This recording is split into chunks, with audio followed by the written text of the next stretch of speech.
দর্শক স্বাগত জানাচ্ছি যমুনা টেলিভিশনের নিয়মিত আয়োজন প্রবাসী বাংলাদেশে। বিশ্বের বিভিন্ন প্রান্তে থাকা প্রবাসীদের খবরাখবর নিয়ে আপনাদের সাথে আছি রিশান মাহমুদ। ভিনদেশে ক্রমেই বাড়ছে দেশীয় মালিকানাধীন প্রতিষ্ঠান। কষ্টের প্রবাস জীবন ছেড়ে উদ্যোক্তা হচ্ছেন অনেক প্রবাসী বাংলাদেশি তরুণ। দেশীয় পণ্যের পাশাপাশি বিশ্ব মহলে দেশীয় সংস্কৃতি তুলে ধরছেন তারা। বলছি মালয়েশিয়ার একদল উদ্যমী তরুণের কথা। বিদেশে সফল ব্যবসা করে দেশের অর্থনীতির চাকা সচল রাখতে সাহায্য করছেন তারা। মালয়েশিয়া থেকে সহকর্মী আহমদুল কবিরের পাঠানো প্রতিবেদনে বিস্তারিত। জীবন বদলাতে ভিনদেশে পাড়ি দিয়েছিলেন বাংলাদেশি 12 তরুণ। প্রবাস জীবনের শুরুতে দেখতেন ছোট ব্যবসার স্বপ্ন, যে স্বপ্নের তাড়নায় এক এক করে গড়ে তোলেন 4টি প্রতিষ্ঠান, বনে যান প্রবাসী উদ্যোক্তা। শুরুতে মালয়েশিয়ার চৌকিটের জিএম প্লাজায় দোকান দেন তারা। ইলেকট্রনিক পণ্যের পাশাপাশি বিক্রি শুরু করেন মোবাইল অ্যাক্সেসরিজ, ব্যাগ, খাদ্যপণ্য সহ নানা ধরনের প্রসাধনী সামগ্রী, যার বেশিরভাগই বাংলাদেশি পণ্য। উদ্দেশ্য বিদেশ বিভুঁয়ে দেশীয় পণ্য আর দেশকে তুলে ধরা। আমাদের উদ্দেশ্য এবং কাজ হচ্ছে নিজেদেরকে স্বাবলম্বী করা, পাশাপাশি বাংলাদেশ প্রেজেন্ট করা হচ্ছে আমাদের মূল উদ্দেশ্য। বাংলাদেশি কয়েকজন যুবক মিলে আমরা এই ব্যবসাটা দিয়েছি। দেশে যাওয়ার জন্য যত সব সামগ্রী এখানে পাওয়া যায়, এখান থেকে নিতে পারবেন সকল বাংলাদেশিরা। প্রবাসে কর্মরত বাংলাদেশিদের জন্য ন্যায্য দামে মানসম্মত পণ্য বিক্রি করার চিন্তা থেকেই তাদের ব্যবসার শুরু। সেই সাথে লাভের টাকা দেশে পাঠিয়ে রেমিটেন্সেও রাখছেন ভূমিকা। বাংলাদেশিদের পাশাপাশি আমাদের এখানে নেপাল, ইন্দোনেশিয়া, এমনকি মালয়েশিয়ার স্থানীয় লোকগুলো আমাদের থেকে এই ধরনের পণ্য গ্রহণ করে থাকে। স্বল্প মূল্যে আপনারা এই জিনিসপাতি ক্রয় করতে পারবেন। আশা করি সবাই আসবেন ইনশাল্লাহ, সবার সহযোগিতা কামনা করছি। তাদের এমন উদ্যোগের কারণে এখন অনেক প্রবাসী বাংলাদেশি ব্যবসার দিকে ঝুঁকছেন। অনিক রহমান, যমুনা নিউজ। যাত্রা শুরু হলো আইসিসি 2024 টি-20 বিশ্বকাপ ট্রফির। স্বাগতিক যুক্তরাষ্ট্রের নিউ ইয়র্ক থেকে শুরু হয় এই সফর। ট্রফি প্রদর্শনীর আয়োজন করা হয় সিটির বেইসলি পন্ড পার্কে। আয়োজনে বিশেষ সহযোগিতায় ছিল নিউ ইয়র্ক পুলিশ ডিপার্টমেন্ট, আর প্রদর্শনীর একমাত্র স্পন্সর ছিল বাংলাদেশি প্রতিষ্ঠান আশা হোম কেয়ার। ক্রিকেটের প্রতি ভালোবাসা এবং ক্রিকেট প্রেমীদের কথা মাথায় রেখে এই আয়োজন করা হয়েছে বলে জানান আশা হোম কেয়ারের সিইও আকাশ রহমান। 1 জুন থেকে শুরু হবে টি-20 ক্রিকেট বিশ্বকাপ। এবারের আয়োজনে যুক্তরাষ্ট্রের পাশাপাশি আয়োজক দেশ হিসেবে থাকছে ওয়েস্ট ইন্ডিজ। আইসিসি ওয়ার্ল্ড কাপের যে টি-20 ট্রফি আজকে এই এনওয়াইপিডি কমিউনিটি অ্যাফেয়ার্স এবং আমাদের বিশেষ করে মাসুদ ভাই যে পুরো আয়োজনটা করেছে, এবং সবচেয়ে বড় জিনিস হচ্ছে যে বাংলাদেশ ক্রিকেট টিম এবারে আমেরিকাতে খেলতে এসছে, এবং তারই ধারাবাহিকতায় আজকে ন্যাশনাল ট্রফি, ইন্টারন্যাশনাল আইসিসি ক্রিকেটের যে ট্রফি এখানে উন্মোচন হলো। সোমালিয়ান জলদস্যুদের কবলে থাকা জাহাজ এমভি আবদুল্লাহ এবং 23 নাবিক উদ্ধারে কাজ শুরু হয়েছে, তবে তড়িঘড়ি করে কোনো সিদ্ধান্ত নয়। জাহাজ ও নাবিকদের নিরাপত্তা নিশ্চিত করাই হবে সরকারের প্রথম কাজ। এর মধ্যে দস্যুদের সাথে যোগাযোগ চলছে, এগিয়ে এসেছে বিভিন্ন আন্তর্জাতিক প্রতিষ্ঠান। এমন মন্তব্য করেছেন পররাষ্ট্রমন্ত্রী ডক্টর হাসান মাহমুদ। সকালে মন্ত্রী এমপিদের অংশগ্রহণে সার্কিট হাউসে অনুষ্ঠিত হয় চট্টগ্রাম জেলা উন্নয়ন সমন্বয় সভা। সভা শেষে জলদস্যুদের হাতে 23 নাবিক সহ জাহাজ জিম্মির ঘটনা নিয়ে কথা বলেন পররাষ্ট্রমন্ত্রী ডক্টর হাসান মাহমুদ। অক্ষত অবস্থায় নাবিকদের দ্রুত উদ্ধারে চেষ্টার কথা জানান তিনি। জাহাজের মধ্যে দাহ্য পদার্থ আছে, জাহাজের মধ্যে কয়লা আছে, এবং কয়লা একটি দাহ্য পদার্থ। সুতরাং এমন কিছু করা যাবে না যাতে করে এই দাহ্য পদার্থ আপনার হুমকির সম্মুখীন হয়, জাহাজের ক্ষতি হয়।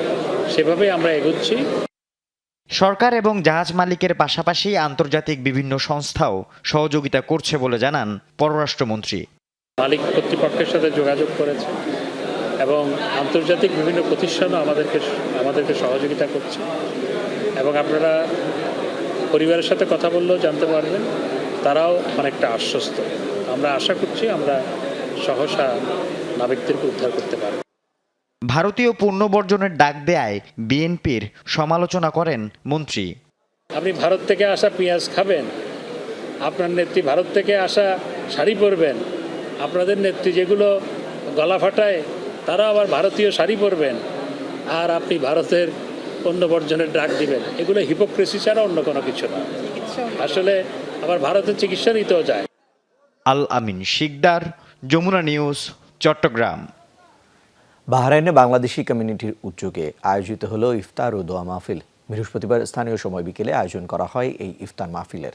দেশটিতে অবস্থানরত ব্রাহ্মণবাড়িয়া সদর উপজেলার নাটাই উত্তর ইউনিয়ন ভাটপাড়া গ্রামের প্রবাসীদের উদ্যোগে অনুষ্ঠিত হয় মাহফিলটি।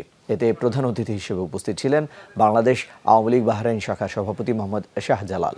বিশেষ অতিথি ছিলেন একই সংগঠনের সাবেক সাধারণ সম্পাদক রিয়াজুল ইসলাম, মোহাম্মদ হোসেন, হাকিম মৃধা, আব্দুল কাইয়ুম, মাহমুদুল হাসান সবুজ সহ আরও অনেকে। ইফতারে বাহরাইন প্রবাসী সহ দেশি বিদেশের বিভিন্ন জায়গায় থাকা বাঙালিদের মঙ্গল কামনা করে বিশেষ মোনাজাত ও দোয়া করা হয়। সকল ভাই বন্ধুদের উদ্যোগে আজকে যে ইফতার মাহফিল আয়োজন করেছে, সেখানে আমি সহ বাংলাদেশ আওয়ামী লীগের সিনিয়র নেতৃবর্গকে তারা দাওয়াত করেছেন। বাংলাদেশ কমিউনিটি এবং বাংলাদেশ বাহরাইন আওয়ামী লীগের সকল নেতৃবৃন্দকে আমি ধন্যবাদ এবং কৃতজ্ঞতা জানাই। ওমানে বাংলাদেশ ক্রিকেট ক্লাবের উদ্যোগে ইফতার মাহফিল ও দোয়া মাহফিল অনুষ্ঠিত হয়েছে। দেশটির রাজধানী মাস্কাটে হয় এই আয়োজন। এতে প্রধান অতিথি ছিলেন ওয়ার্ল্ড সিআইপি অ্যাসোসিয়েশনের সাধারণ সম্পাদক সিআইপি ইয়াসিন চৌধুরী। উপস্থিত ছিলেন ক্লাবের পরিচালক কাজী রাশেদ, ফারুক আহমেদ বাবুল, সৈয়দ আরিফ, ম্যানেজার ইব্রাহিম চৌধুরী সহ আরও অনেকে। আয়োজনটিতে সভাপতিত্ব করেন ক্লাবের সভাপতি সিআইপি আশরাফুর রহমান, যার পরিচালনায় ছিলেন সাধারণ সম্পাদক শেখ ফাহাদ ও ক্লাবের কোচ জহিরুল ইসলাম। এ সময় ক্লাবের সকল খেলোয়াড়দের মাঝে ঈদ উপহার তুলে দেন অতিথিরা। ওমান ক্রিকেট বোর্ডের আন্ডারে বিগত কয়েকটি ম্যাচ খেলেছে, ডিভিশন ম্যাচ খেলেছে। আমাদের যারা সম্মানিত প্লেয়ারবৃন্দ, তারা খুবই দক্ষতার সহিত আমাদেরকে খেলা উপহার দিয়েছে। আমি ওমানে বসবাসরত সকল বাংলাদেশিদের পক্ষ থেকে, বিশেষ করে যারা সম্মানিত খেলোয়াড়বৃন্দ, তাদেরকে অসংখ্য ধন্যবাদ এবং কৃতজ্ঞতা জানাচ্ছি। যুক্তরাজ্যের ওল্ডহ্যাম সেন্ট্রাল মসজিদের আয়োজনে প্রবাসী বাংলাদেশি কমিউনিটির ইফতার মাহফিল অনুষ্ঠিত হয়েছে। মাহফিলে ওল্ডহ্যাম ছাড়াও বিভিন্ন শহরের বিপুল সংখ্যক প্রবাসী অংশগ্রহণ করেন। আয়োজনের শুরুতে বক্তব্য রাখেন মসজিদের খতিব মুফতি শাহজাহান মাহমুদ। এ সময় উপস্থিত ছিলেন ম্যানচেস্টারের বাংলাদেশ সহকারী হাইকমিশনার কাজী জিয়াউল হাসান, মাহমুদুর রহমান, কাউন্সিলর আব্দুল জব্বার, আব্দুল মালিক এবং আব্দুল করিম সহ আরও অনেকে। ইফতারে বিশ্বের বিভিন্ন দেশে নির্যাতিত মুসলমান সহ ফিলিস্তিনিদের অসহায় মুসলিমদের জন্য দোয়া ও বিশেষ মোনাজাত করা হয়।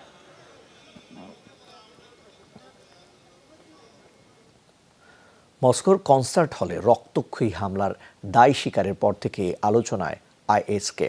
এই সন্ত্রাসী গোষ্ঠী রাশিয়ায় কেন হামলা চালালো তা নিয়ে উঠেছে নানা প্রশ্ন।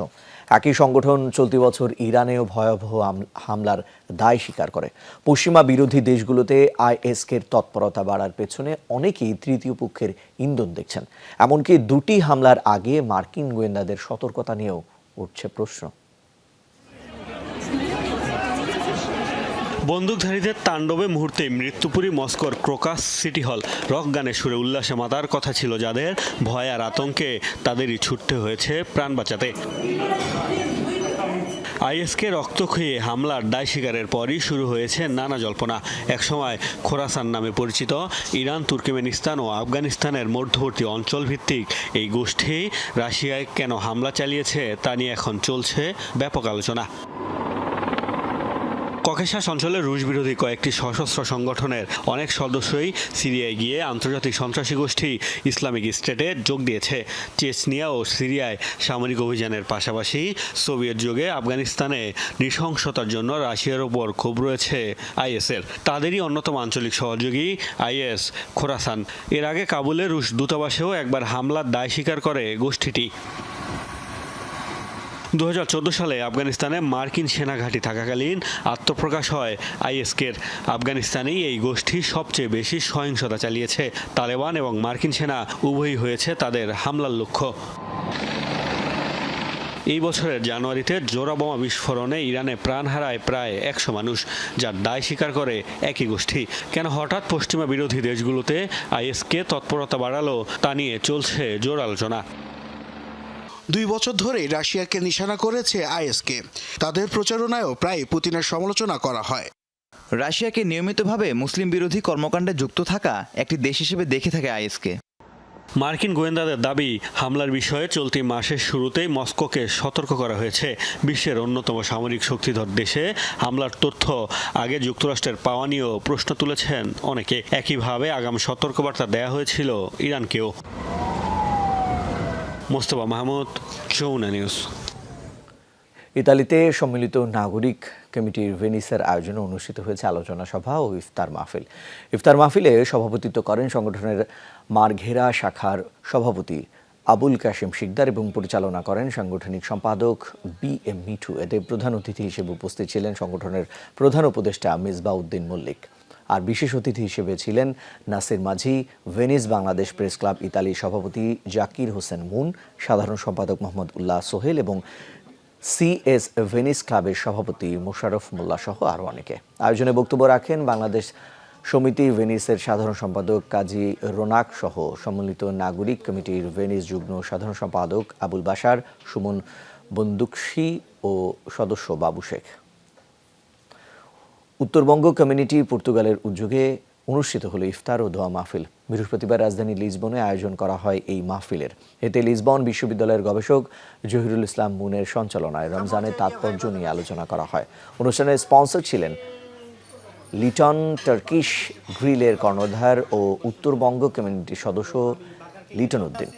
আয়োজনে উপস্থিত ছিলেন এনামুল হক মানিক, আমিন শাকিল, মকবুল হোসেন, মোহাম্মদ রফিক সহ আরও অনেকে। বক্তব্যে ভবিষ্যতে বাংলাদেশিদের নিয়ে পর্তুগালের নানা আয়োজনের প্রত্যাশা ব্যক্ত করেন আয়োজকরা। সংগঠনের সদস্য ছাড়াও মাহফিলে অংশ নেন অর্ধশতাধিক প্রবাসী। এ সময় দেশ ও জাতির কল্যাণে করা হয় বিশেষ মোনাজাত। লোকসভা নির্বাচন সামনে রেখে ব্যস্ত সময় পার করছে ভারতের একমাত্র ইলেকটোরাল ইয়ং উৎপাদনকারী প্রতিষ্ঠান মাইসোর পেইন্টস অ্যান্ড ভার্নিশ। এক ব্যক্তির একাধিক ভোট দেয়া ঠেকাতে পৃথিবীর বহু দেশে প্রচলন আছে এই বিশেষ কালির। যুগ যুগ ধরে শুধু ভারতই নয়, এশিয়ার বহু দেশে এই কালি রপ্তানি করে আসছে প্রতিষ্ঠানটি। চলতি বছর কেবল ভারতের নির্বাচনকে ঘিরে প্রতিষ্ঠানটির আয় $7 মিলিয়ন। ভারতের কর্ণাটকের মাইসোর পেইন্টস অ্যান্ড ভার্নিশ কারখানায় এখন তুমুল ব্যস্ততা কর্মীদের। ভোট সামনে রেখে জোর গতিতে চলছে ইনডেলিবল কালি তৈরি। যুগ যুগ ধরে ভোটারদের হাতে এই অমোচনীয় কালি দিয়ে চিহ্ন দেয়া হয় বলে একে ইলেকটোরাল ইঙ্কও বলে। পুরো ভারতে এই কালি উৎপাদনের অনুমোদন আছে শুধু কর্ণাটকের এই ফ্যাক্টরিটিরই। তাই ভোট এলেই শুরু হয় বিশাল কর্মযজ্ঞ।